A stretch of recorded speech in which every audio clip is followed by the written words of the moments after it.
आणि तब्बल मी आता 18व्या चरणामध्ये आहे आणि सगळीकडचं एकूण वातावरण बघता महाविकास आघाडीला निश्चितपणे प्रचंड पोषक वातावरण आहे आणि मला खात्री आहे की पाचोऱ्यातली जनता ज्या सजग पद्धतीने सध्या त्यांचा वावर आणि एकूण वर्तन व्यवहार आहे ते पाहता निश्चितपणे पाचोऱ्यातून पुन्हा एकदा शिवसेनेची मशाल पेटणार आहे आणि निश्चितपणे वैशाली सूर्यवंशी पाचोरा बडगाव मतदारसंघात 3000 कोटींची कामं झाली असं विद्यमान आमदार.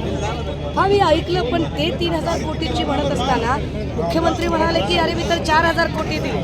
त्यामुळे 1000 कोटीचं काय झालं ते कळलं नाही आणि ज्या 3000 कोटींची कामं ते म्हणत आहेत त्या कामांची एकदा कशी यादी दिली, कोणती कामं केली आणि काय केले. बोलाचीच कडी आणि बोलाचाच भात करण्याला काही अर्थ नाही. काही शिंदे गटाचे बघायला गेलं आमदार इथं जास्त आहे, मात्र मुख्यमंत्र्यांना सातत्याने इथं बैठका घ्याव्या लागतात, प्लस त्यांना जाहीर सभा देखील घ्याव्या लागतात. बघा, शिंदे गटाचे आमदार नाही, हे सगळे मूळ मातोश्री आणि ठाकरे नावाच्या पुण्याईतून निवडून आलेले लोकांनी जी मतं दिली होती ती मातोश्री आणि ठाकरे नावाकडे बघून दिली आणि याची गद्दार गँगला चांगली जाणीव आहे. त्यामुळे त्यांना पुन्हा आता इतकी धावपळ करावी लागते की मुख्यमंत्री एकनाथ शिंदे यांना सध्या त्यांची दमछाक होते की मी आता मालेगावला पळू की संभाजीनगरला पळू की जळगावला पळू. नुसती पळापळ चाललेली आहे, पण ते कितीही पळाले तरी आम्हाला खात्री आहे की इथे लढणार आणि भेटणार महाराष्ट्रात मशाल भेटणार. काही बघायला गेलं तर 3 मंत्री इथं आहेत, केंद्रीय मंत्री, मात्र अमित शहाना देखील 2 वेळेस या ठिकाणी सभा घ्याव्या लागतात. चांगली गोष्ट आहे ना, आम्ही याला सकारात्मक अर्थाने घेतलं पाहिजे. याचा अर्थ आमच्या उमेदवारांचा केवढा धसका घेतला आहे आणि अमित शहा जेव्हा इकडे येतात आणि प्रत्येक भाषणामध्ये त्यांच्या भाषणाची सुरुवात, मध्य आणि शेवट फक्त आणि फक्त उद्धव ठाकरे यांच्याच नावाने होतो, याचा अर्थ महाराष्ट्रात त्यांना सगळ्यात मोठं आव्हान जे वाटतं ते उद्धव साहेबांचं वाटतं. मला वाटतं ही आम्ही गोष्ट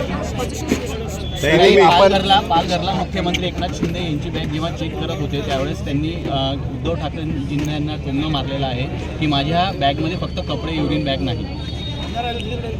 हे असे बाष्कळ विनोद करणं मुख्यमंत्री पदावरच्या व्यक्तीला हे त्यांचं बोलणं हे नुसतं विनोद करणं नाही तर सन्माननीय पक्षप्रमुख उद्धव साहेबांच्या आजाराची तीव्र आहे. जे कुठले आहे चांगल्या व्यक्तीला अशोभनीय आहे, परंतु एकनाथ शिंदे यांच्याकडून आम्ही याच्यापेक्षा वेगळ्या बाष्कळपणाची अपेक्षाच करू.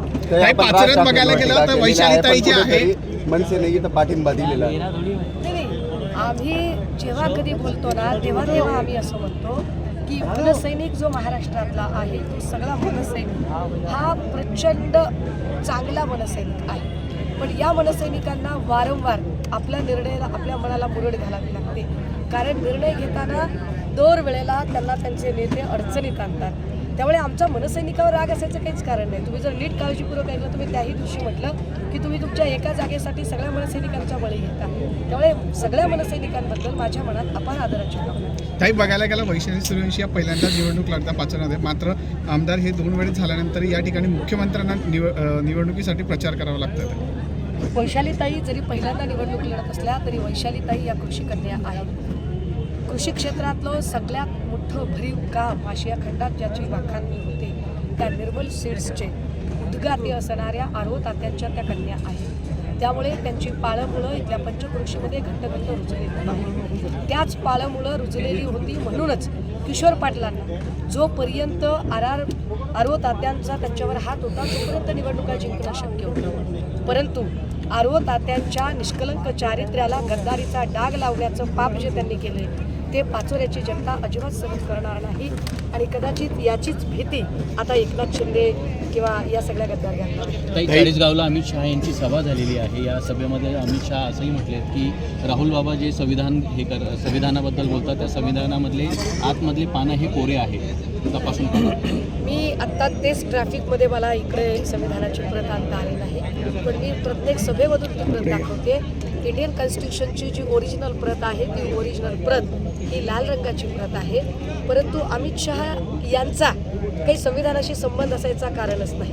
असो, तडीपार लोकांकडून मी संविधानाबद्दल ऐकण्याची अपेक्षाही करू. काही बघायला गेलं तर काल मुख्यमंत्री एकनाथ शिंदे यांनी सभा घेतली आणि उद्या जे आहे श्रीकांत शिंदे यांची पाचोरा देखील सभा आहे. आपली सभा झाल्यानंतर काय फरक पडतो? आपण स्पोर्टिंगली असावं. प्रत्येकाला आपली खेळी खेळण्याचा अधिकार आहे. सो त्यांनी सुद्धा त्यांची खेळी खेळत राहावी.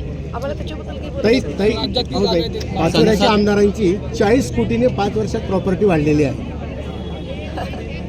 त्यांनी मी आपल्या तेच म्हटलं की ते नेमके कुणाच्या वावरात सोयाबीन काढायला गेले होते, कुणाच्या वावरात कापूस वेचायला गेले होते, ते म्हणजे असा नेमका कोणता धंदा केला ते पाचोऱ्यातल्या पण जनतेला सांगा बाबा, की जेणेकरून त्यांना पण तेवढी प्रॉपर्टी कमवता येईल. तुम्ही काही दिवसापूर्वी जाण ठेवा एक मिनिट असं वक्तव्य चित्रा वाघ यांनी सुप्रीम केलेलं आहे. ताई फडतूस लोकांबद्दल बोलत